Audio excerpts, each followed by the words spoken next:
Apalagi perempuan banyak ndak sholat. Kalau ada pesta, mukanya dia kira tembok, coklat, biru, abu-abu, krem, beleng-beleng. Ini ibu-ibu sekarang ini banyak perempuan palsu. Mohon maaf ya, kalau marah-marah aja. Siapa suruh undang saya? Sekarang banyak perempuan-perempuan palsu. Bulu matanya panjang, palsu. Matanya biru, palsu. Bibirnya merah, palsu. Pipinya biru, palsu. Alisnya tebal, palsu. Pantatnya gabus. Iya toh? Bu, ada kenalan saya, orang kaya. Itu kalau dia tunjuk-tunjuk kapalnya, tanker, suaminya bilang, ini Ustaz. Ya, kalau bunyi ayam kukuruku, masuk uang saya 200 juta. Disewa tiap hari 200 juta. Kalau ini Ustaz, 75 juta satu hari. Istrinya bu, ndak bisa, ndak yakin orang dia istri orang kaya. Sederhana pakaiannya. Akhirnya apa? Semua orang kalau lewat, orang kagum. Tahu ndak? Orang kaya loh itu. Sederhana pakaiannya. Ndak glamor. Orang jadi teladan. Kenapa? Dia kaya tapi tidak macam-macam pakaiannya. Orang senang lihat. Ini sudah ndak kaya, ndak terkenal. Gede ganyanya. Kayak sudah tabrak tiang listrik. Beleng-beleng. Tahu beleng-beleng? Dongo. Tahu dongo? Beleng-beleng. Tahu beleng-beleng? Dongo. Tahu dongo? Beleng-beleng. Beleng-beleng itu Rocky Gerung bilang dungu.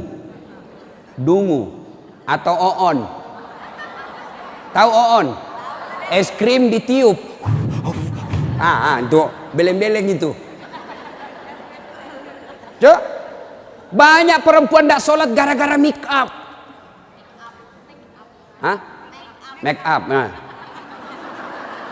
Make up. Shadow. Eyeshadow. Oh, malah ada model baru saya lihat ibu. Dikasih lebih lagi putih-putih di sininya. Apa bedanya sama belek? Ayo. Sekarang ini kita dibodoh-bodohi sama artis. Memangnya artis idola kalian? Yuk, ada lagi yang lebih beleng-beleng. Dikasih lebih lagi alisnya sini nih.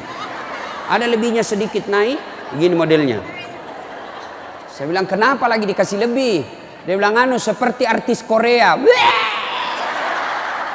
Artis Korea baru sudah pensiun. Apa ini dibodoh-bodohi sama make up?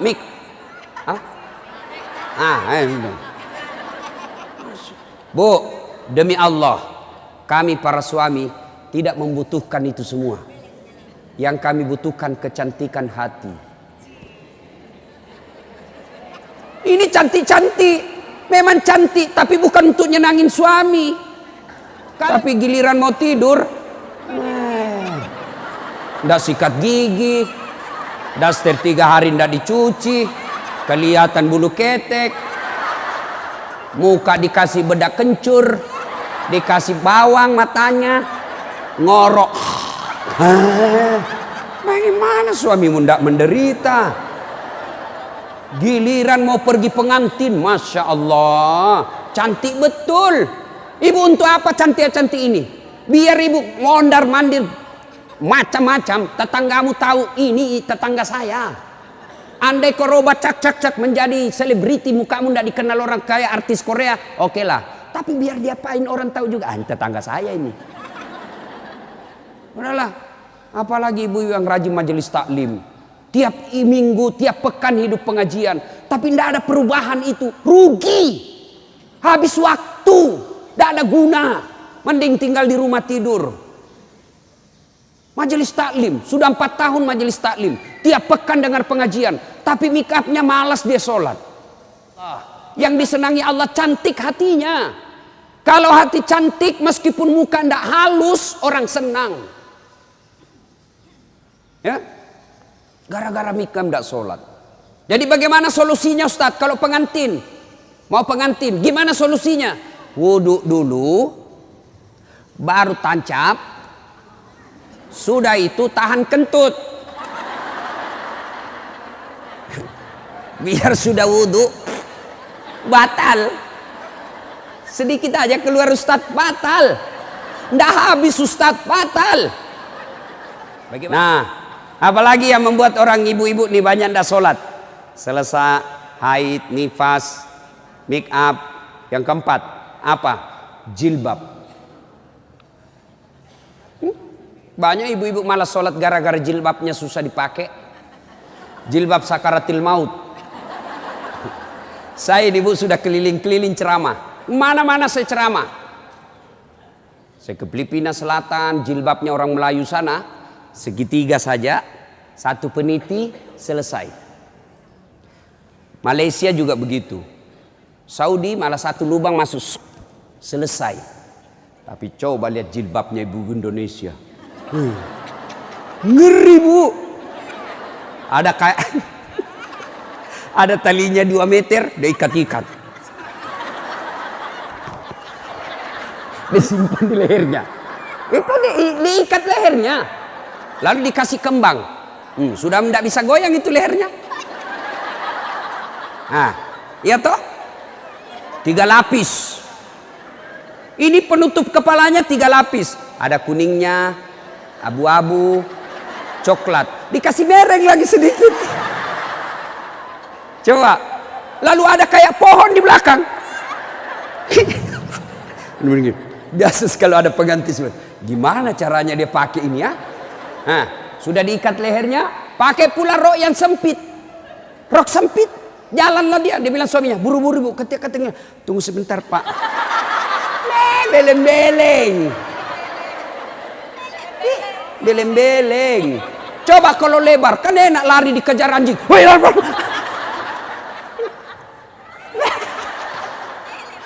Beleng-beleng. Ayo, Bu, sudah berapa tahun majelis taklim? Sudah berapa tahun hadir pengajian sini? 5 tahun. Mestinya pakaian seperti itu ditinggalkan. Apa dilarang? Tidak dilarang. Cuma kalau gara-gara itu tidak sholat, hancur ibu. Pergi pengantin, make upnya luar biasa, jilbabnya susah. Tiba waktu sholat, dia bilang suaminya, Bu, ini sudah mau hampir asar. Kau belum sholat duhur? Kau pergi sholat? Sadar lo pak. Ya saya sadar, saya suruh kau sholat. Sadar lo pak. Ya saya sadar, ya saya suruh sholat. Oh pergi sholat. Apa kata? Kau nggak lihat ini jilbab saya? Ini 2 jam. Beleng-beleng. Ayo, sudahlah. Bu, apa yang saya sampaikan ibu pasti iyakan. Perempuan cantik, tidak terlalu cantik, tapi dia kaya, istri bangsawan, ya, populer, tapi pakaiannya sederhana, itu yang jadi orang senang. Coba kan, dia sudah kaya, cantik, banyak duitnya, terkenal, tinggi sekolahnya, tapi pakaiannya seadanya, masya Allah orang semua jadikan teladan. Nah, coba lihat itu nak, itu ibu kaya loh. Terkenal, banyak duitnya, tinggi sekolahnya, tapi lihat nak pakaiannya sederhana. Nah saya mau seperti itu nanti nak. Coba lihat, apa Khadijah terkenal dengan jilbabnya yang mewah? Apa Aisyah terkenal dengan lipstiknya yang banyak? Enggak kan? Tapi karena apa? Karena akhlak. Ngapain kita cantik-cantik akhlak kita jelek? Daripada beli make up 700.000 per bulan. Ibu sudah 60 tahun. Yuk lebih baik beli lipstik palsu. Harga 10.000. 690.000. Nih bawa ke masjid. Itu tabungan akhiratmu. Ada sekali jalan 1 juta. Nempel. Daripada itu 1 juta. Ada lebih gila. Apa itu? Saya pernah lewat di Makassar. Salon. Gambar jari-jari. Begini. Saya tanya sopirku, apa itu? Ini salon Ustadz. Salon apa? Ibu-ibu gunting-gunting kuku. Apa namanya Bu? Dia tahu semua ini. Apaan? 25.000 satu jari. Berarti 10 jari. 250.000. Apa lebih tidak enak itu 250.000 kau tabung untuk akhiratmu dikubur. 250.000 hanya untuk potong kuku. Lipstick 20.000. Eyeshadow 70.000. Ini alis 70.000. Sudah berapa habis duit kita? Ya? Dengar ini yang suka cukur-cukur alis. Laknat Allah kata Nabi bagi mereka yang mencabut dan mencukur alisnya. Tuh, enggak usah baku lihat Ibu. Boleh gambar alis, boleh, tapi jangan pakai tato. Ini tato alisnya. Tak haram itu Bu. Mau gambar alis silahkan, pakai pensil celak. Tidak ada pensil celak Ustadz, cari krayonnya anak.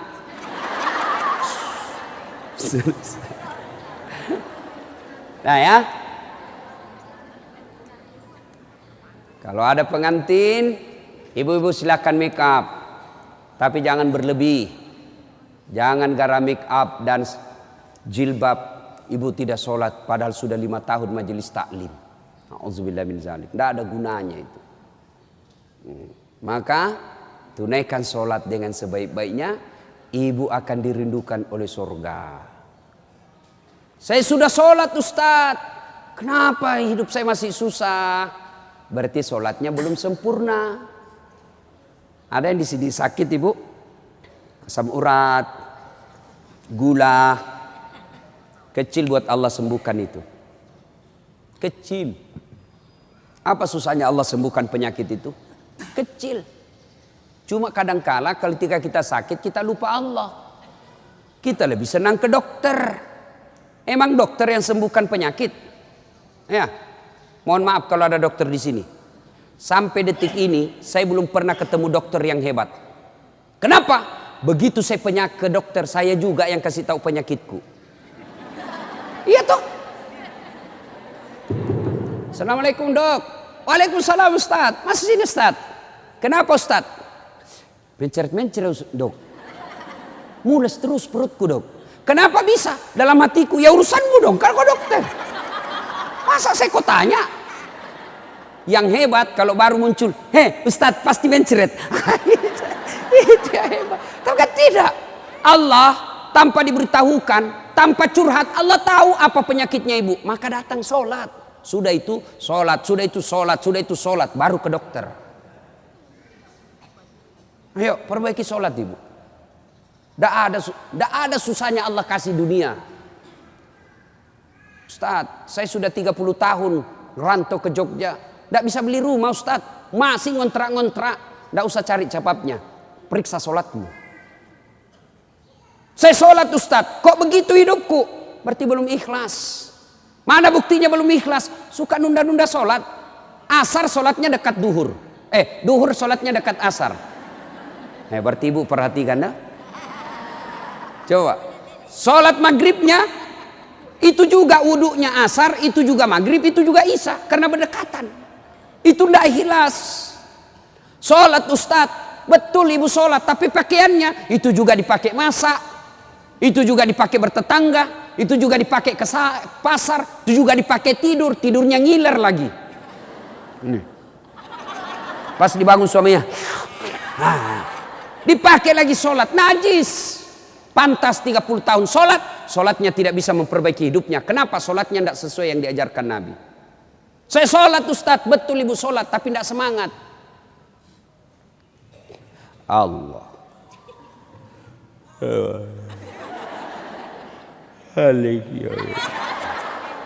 Iya kena.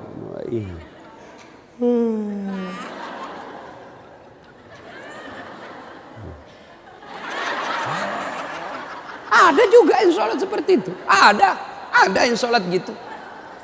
Allahu Akbar. Sholat kayak ditiup angin.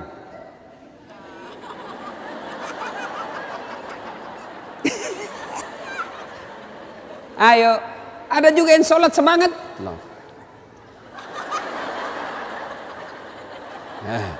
Kan ketawa karena ibu membayangkan diri sendiri. Ada juga yang sholat cari duit. Allahu Akbar. Iya kena budu. Duit saya tadi 100. Beli sayur 50.000. Beli pulsa 20.000. Allahu Akbar. Mana yang 30 ya? Allah. Selamat. Oh, di bawah sadel lah. Sepanjang sholat cari duit. Apalagi ibu sholat sambil masak. Canggih betul ini. Allahu Akbar. Tiba-tiba bau hangus. Oh, Allahu Akbar. Pantas 30 tahun sholat. Maka majelis taklim yang baik, majelis taklim yang faedah, majelis taklim yang manfaat, ada perubahan setelah dia ikut penyelis taklim. Mungkin sebelum majelis taklim seperti itu sholatnya, pulang majelis taklim tidak seperti itu lagi. Ada perubahan, ya. Karena juga itu majelis taklim saya lihat lomba baju seragam. Malah ada yang curhat sama saya, Ustadz bubar saya majelis taklim Ustadz. Kenapa? Belum lunas seragam kita, ada lagi yang baru. Itu. Padahal yang mau beli pengat seragam ini ya pengurusnya. Pengurusnya hanya 5 orang aja. Ya, yang kaya-kaya. Ini aja yang berdiskusi 5 orang. Ini jelek mulai kabur, nih ada nih yang baru, ganti lagi. Orang belum lunas diganti lagi. Majelis taklim yang baik bukan yang banyak seragamnya, tapi yang tambah ilmunya, tambah akhlaknya. Itu yang baik. Ya. Perbaiki sholat. Bu ya. Bu. Sholatullah Mullah ala toha Sholatullah salamullah ala yasin habibillah. Biasanya kalau saya ceramah ada air di samping saya. Cari-cari ini dilupa ini panitia. Satu ya. Satu ibu. Sholat. Maka ibu. Halo ibu. Ibu ndak usah cemas kalau anaknya ndak tahu bahasa Inggris. Ibu ndak usah cemas kalau anaknya ndak tahu bahasa Korea. Ibu ndak usah cemas kalau anaknya ndak punya kerja, pengangguran. Ndak usah cemas. Yang ibu cemaskan kalau anaknya sudah mau dilamar masih tidak sholat. Itu yang ibu perlu cemaskan. Ya, kan ibu-ibu sekarang hebat betul anaknya Ustadz. Kenapa? Tuh masih SD sudah pintar bahasa Inggris. Apa hebatnya? Banyak yang begitu. Tidak percaya? Ibu ke Inggris. Demi Allah bu, anak-anak di sana baru belajar bicara pakai bahasa Inggris. Apa yang hebat? Banyak yang begitu. Yang hebat anaknya ibu, sampean punya anak, panjenengan punya anak, pergi majelis taklim, pergi ke pasar, anaknya yang masih SMA nelpon ibunya, matur nuwun bu, ini sudah duhur, bu sudah sholat enggak? Ibu sudah kaya itu. Asar lagi nelpon lagi anaknya, mak, lagi di mana mak? Masih di tempat kajian nak, masih di tempat arisan. Mak, ini sudah asar. Jangan sampai ibu sibuk ngurus arisan lupa sholat. Itu anakmu yang kaya. Pernah di SMS begitu anaknya bu? Pernah? Paling di SMS, mak kirimi pulsa. Maka ibu dari kecil anak-anak diperkenalkan sholat. Ya, mau dirindukan surga, syarat pertama aqimis shalah, dirikan sholat. Tidak cukup yang 5 waktu, tambah sunnah. Sunnah apa Ustadz? Yang sederhana. 1, sholat sunnah duha. Ibu-ibu, ada enggak di sini yang punya tanah 1 juta hektar? Anda usah 1 juta. 100 hektar ada di sini bu? Ada? Enggak ada. Tapi ibu mau enggak punya harta lebih dari 100 hektar? Lebih dari 1 provinsi. Mau? Itulah sholat sunat fajar. Ayo, 2 rakaat sebelum ibu sholat subuh. Itu nanti ketika ditimbang kata Nabi, yang 2 rakaat ini lebih berat 2 rakaat ketimbang dunia dan isinya. Tuh sholat duha, sholat fajar. 2 rakaat. 2 rakaat saja ibu. 2. Coba. Sudah pagi-pagi. Anak sudah pergi sekolah. Suami sudah pada bekerja. Pekerjaan rumah sudah tuntas. Jam 8, jam 9. Yuk sholat duha. Sholat duha. Bagaimana caranya? Sama sholat sunnah biasa. Bedanya niat. Nih yang biasa ibu-ibu tanyakan. Ustaz, apa niatnya? Bu, niat itu bukan bahasa mulut. Niat itu bukan bahasa lisan. Niat itu di sini. Usolli itu hanya ulama Melayu yang ngajarkan. Mau pakai boleh, tidak mau pakai sah. Coba lihat orang Arab kalau ibu pergi umroh. Coba lihat umumnya orang Arab. Jalan, berdiri langsung Allahu Akbar. Iya toh? Kalau kita kan lama dulu ibu, loading.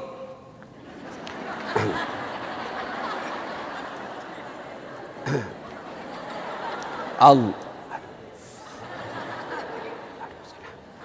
Duduk. Saya tanya, kenapa tidak jadi sholat ibu? Saya lupa sholinya.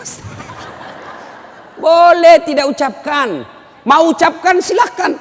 Sholli sunnatal duha. Raka'ataini lillahi ta'ala. Saya niat sholat sunnah duha.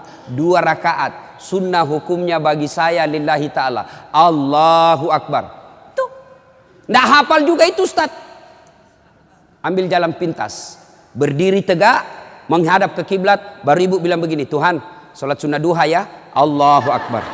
Boleh, benar boleh bu. 2 rakaat berikutnya ulang lagi, Tuhan, masih seperti yang tadi, Allahu Akbar. Boleh, benar. Daripada ibu nunggu bahasa Arabnya, ndak hafal, ibu ndak sholat. Itu sholat duha ibu. Bu, suami pergi cari nafkah. Anak sudah pergi sekolah. Ibu sholat duha. 2 rakaat salam, 2 rakaat salam, 2 rakaat salam, 2 rakaat salam. Boleh 2 rakaat. Bagus 4 rakaat. Lebih utama lagi 6 rakaat. Lebih mulia lagi 8 rakaat. Boleh 2? Boleh. Kalau ibu sibuk 2 aja boleh. Bacaannya sama sholat sunnah yang lain. Nggak hafal banyak ayat-ayat Ustadz. Ya sudah yang ibu hafal aja. Kul ya sudah kul aja. Rakaat pertama kul huwallah. Rakaat kedua kul huwallah lagi. Tidak apa-apa. Bahkan boleh begini bu. Allah waladhdallin amin. Bismillahirrahmanirrahim. Alif lam mim. Allahu Akbar. Boleh. Rakaat kedua. Allah amin. Bismillahirrahmanirrahim. Yasin. Allahu Akbar. Boleh. Benar boleh. Jelas. Selesai sholat duha, ibu duduk menghadap kepada Allah, mengadu kepada Allah, ya Allah yang maha kaya. Tiadalah datang rezeki tanpa pertolongan dan bantuan. Engkau yang mengatur rezeki suami saya. Suami saya datang pergi menjemput rezeki ya Allah. Jika rezeki suami saya masih di atas langit, turunkan ya Allah. Jika masih dalam tanah, munculkan ya Allah. Jika masih jauh, dekatkan. Jika masih sedikit, cukupkan. Dan yang lebih penting ya Allah, berkahkan. Doa tidak harus bahasa Arab. Banyak orang selesai sholat baca doa, tapi dia tidak tahu apa intinya doa. Doa itu tidak harus bahasa Arab. Nih rezeki saya, belum sholat duha ini sudah keluar, langsung 2, ada pula rotinya. Masya Allah ya. Coba ibu, doa, dengar bu, doa tidak harus bahasa Arab. Doa itu kalau bahasa Bugisnya mapaletu, bahasa gaulnya curhat. Silakan ibu curhat, bahasa hati, bukan bahasa Arab. Ibu bahasa Arab belum lagi salah ucap, nggak ngerti apa yang ibu baca. Malaikat bingung, apa maksudnya ini ibu ini? Apa maksudnya ini ibu? Mau minta rezeki ternyata doanya apa? Minta anak. Bingung kan malaikat. Jadi boleh bu, ya Allah, bukakan pintu rezekiku ya Allah. Mudahkan suamiku memperoleh rezekinya ya Allah. Sudah itu SMS suami. Bang, jangan menghalalkan segala cara. Baru aja aku doakan abangku selamat dalam mencari nafkah. Salam sayang selalu dari istrimu di rumah. Senang itu. Saya ibu, itu istri saya. Kalau dia SMS begitu, saya kasih lihat semua temanku. Istriku ini SMS-nya. Coba SMS begitu suaminya bu. Jangan galau bang, jangan putus asa bang. Rezeki Allah yang tentukan. Selama abang berusaha, rezeki itu ada. Pun kalau terbatas, percayalah saya tetap setia mendampingimu. Pernah SMS begitu suaminya? Paling SMS-nya bang, jangan lupa singgah beli gas ya. Yuk, sholat duha. Saya banyak dosa Ustaz. Saya perempuan hijrah. Dulu banyak betul maksiat saya lakukan Ustaz. Masa muda saya suka gaul. Masa muda saya selalu ke tempat hiburan malam. Masa muda saya selalu maksiat. Allah jelaskan wala tai'asu mir rauhillah. Bu, jangan putus asa. Ibu jangan putus asa. Besar dosamu tapi ampunanku jauh lebih besar. Gimana caranya? Yuk sambut dengan salat sunat taubat. Gimana salat sunat taubat Ustaz? Sama salat tahajud, sama salat duha, cuma beda waktu, beda niat.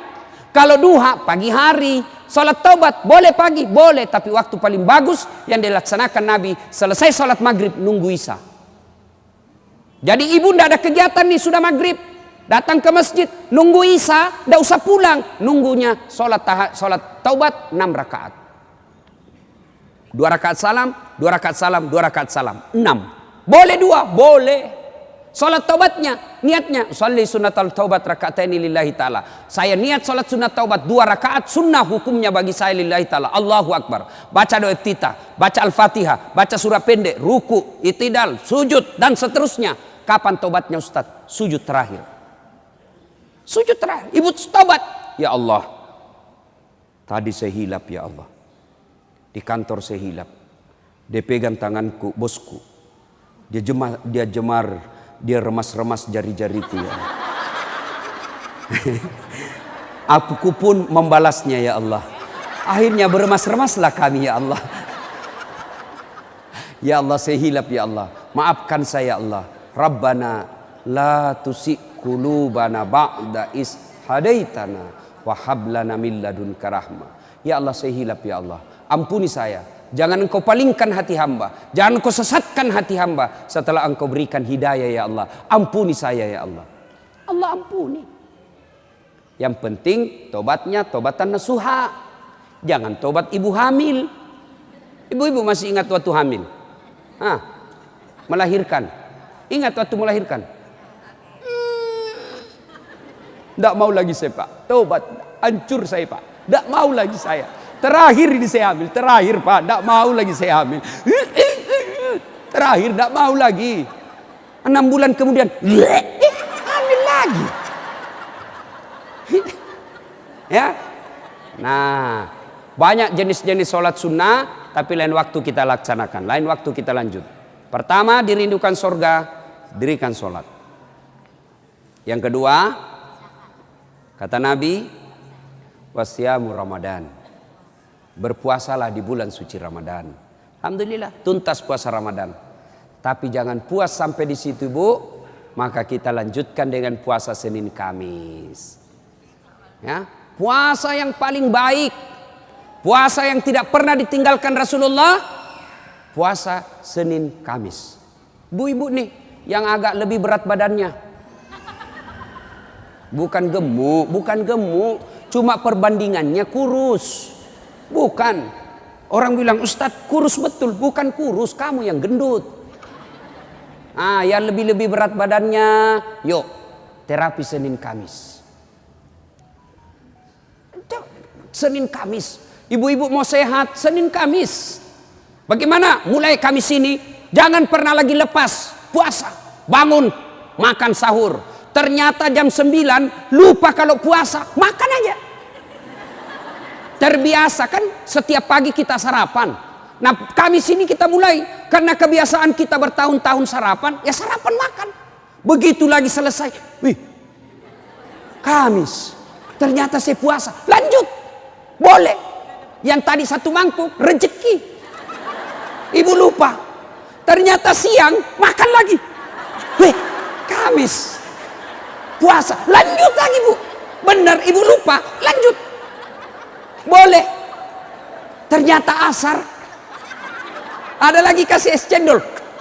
Saya puasa. Sudah, rezekimu itu. Yang penting betul lupa. Saya sering begitu, Ibu. Lanjut, karena saya lupa. Orang lupa tidak kena hukum. Tiba-tiba saya diajak makan coto. Ustaz, coto. Namanya kita senang ditraktir. Begitu habis, saya puasa rupanya. Tidak apa-apa, lanjut. Boleh. Yang tidak boleh, Ibu misalnya kan? Misal. Bismillahirrahmanirrahim. Misal sudah di dalam nih. Sudah ada di dalam, baru sadar, saya puasa. Jangan bilang terlanjur. Batal. Batal itu. Maka kalau dia sudah di dalam mulut, langsung ingat saya puasa, muntahkan, cuci, sah. Biar Ibu 3 kali makan dalam sehari, yang penting betul-betul lupa. Begitu kan, Ma makan puasa. Oh iya nak, sah. Coba Ibu besok, mulai hari Kamis ini. Ternyata jam 10, jam 11 lolos, jam 12 masih bisa, jam 1 enggak tahan. Datang tetangga bawa kue, nyaman lagi. Sudahlah, ya sudah buka. Dari jam subuh sampai jam 1 Ibu sudah dapat pahala. Cuma sayang kalau sudah jam 2 rusak, Bu. Ibu betul-betul imannya lemah. Masa sudah setengah jalan masih mau buka. Tapi pun kalau buka karena sakit, silahkan buka. Sudah dapat pahalanya itu. Coba mulai Kamis ini. Itulah yang disebut majelis taklim yang sukses. Ada perubahan tiap pekannya, ada perbaikan tiap bulannya. Tahun lalu belum biasa Senin Kamis. Tahun ini terbiasa Senin Kamis, majelis taklim yang manfaat. Ya, Senin Kamis. Yang ketiga, karena waktu yang sangat terbatas, ini dirindukan oleh surga. Apa itu? Menaati perintah suami. Ini yang berat ini. Taat sama suami ini berat. Bu, berat. Bu, dengar Ibu. Ada pada zaman Nabi, bertetangga nih.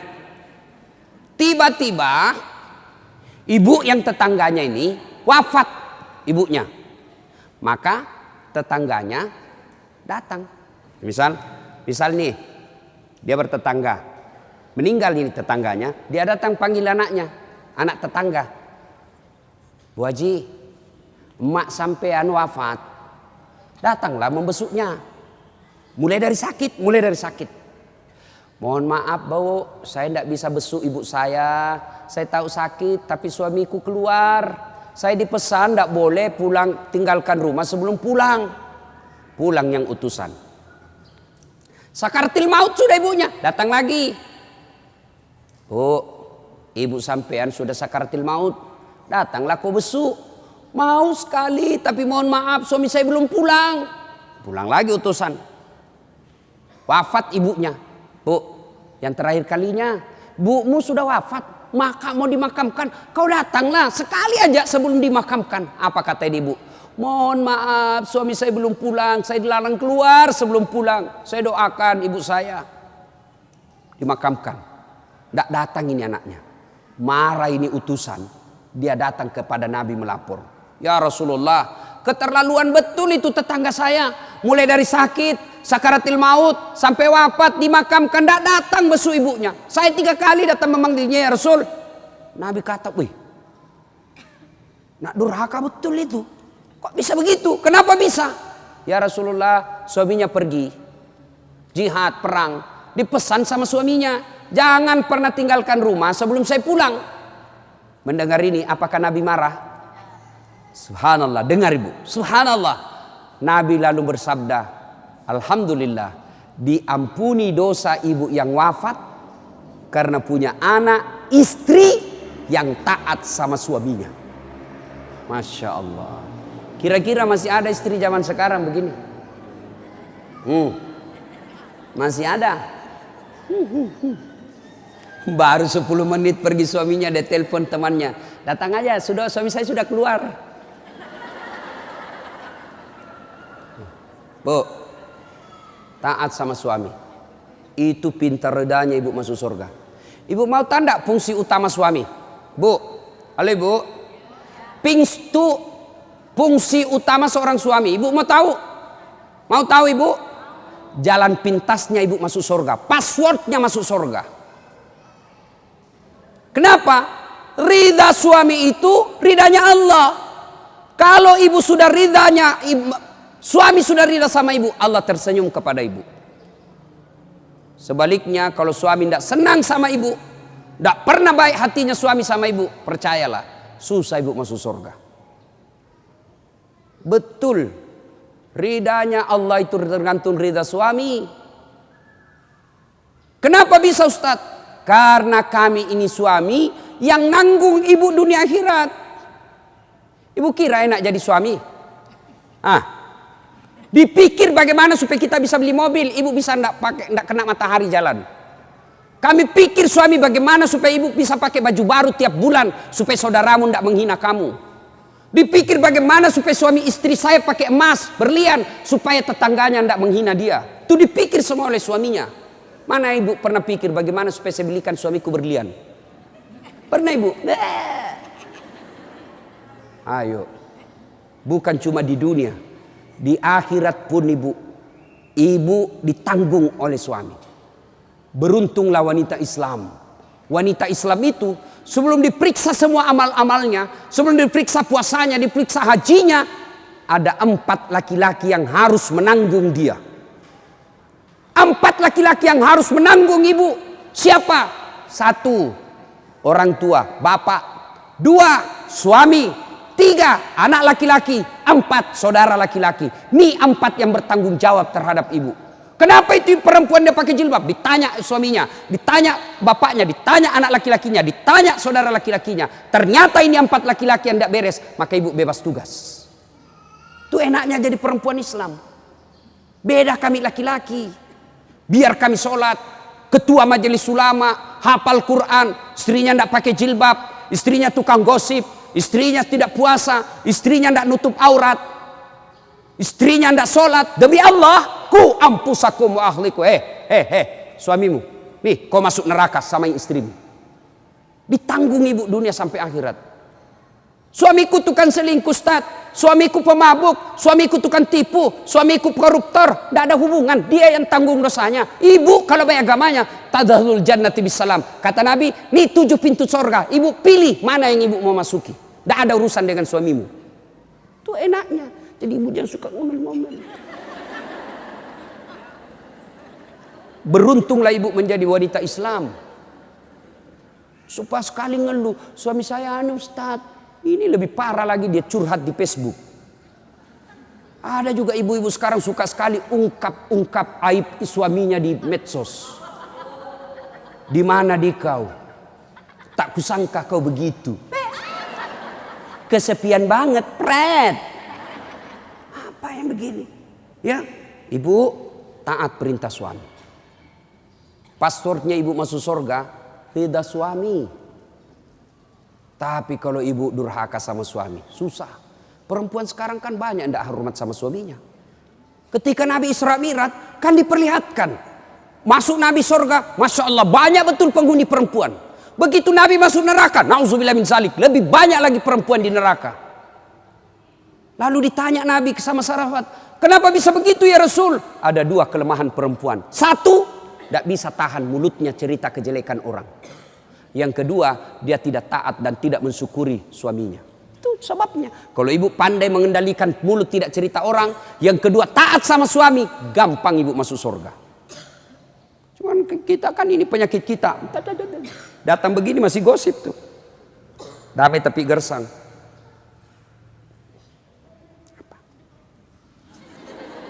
Apa? Apa sih? Enggak tahu bertanya dong. Saya pun digosip. Begitu saya lewat, itu juga bajunya waktu di TV One. Ada urusan. Nenek ibu nih. Palsu. Aku tahu. Hitam itu di gelangnya. Palsu. Palsu lipstiknya. Kenapa kau tahu? Tuh melengket di giginya. Semua dia habis dosanya. Ibu, 1 sholat. 2, puasa. 3, taati suami. 4, jaga harga diri. Jaga harga diri. Bagaimana menjaga harga diri seorang perempuan? Bermula dari pakaian. Ibu-ibu jangan lagi pakai jilbab-jilbab apa itu. Untung sekarang kan ada istilah jilbab syar'i. Dulu kan ada ibu-ibu pakai jilbab tapi ketat. Celananya ketat, bajunya ketat. Akhirnya apa? Jalan seperti orang di kampungku bilang buras. Tahu buras ibu? Hah? Lontong. Lontong. Coba lontong kalau dibuka kan masih ada kentara itu anunya, bekas-bekas ikatannya. Bu, wanita soleha, istri yang baik, pakaiannya tidak seperti itu. Salah satu menjaga harga diri, tidak pernah keluar tanpa izin suaminya. Kan biasa ibu-ibu keberatan, kok suami lagi? Tapi ingat ibu, ridanya anak ada sama ibu. Allah itu maha adil. Bu mau masuk surga, bakti sama suami. Suami mau masuk surga, bakti sama ibu. Itu putar aja. Jangan lagi ada yang cemburu. Ustaz, saya serumah mertua saya. Kenapa ya suami saya perhatian betul sama mamanya, sudah punya anak yang lain, kok suami saya terus dibebani, beli ini, minta sama suami. Saya bilang, bu sadar dong bu, bersyukur suamimu begitu. Mudah-mudahan nanti anakmu pun sudah menikah dengan wanita lain, dia masih memperlakukan kau seperti ibunya sekarang. Jangan malah sentimen, suami saya begini, suami saya begini. Ibu berapa tahun sama suami? Baru 25 tahun. Itu ibunya dari perutnya.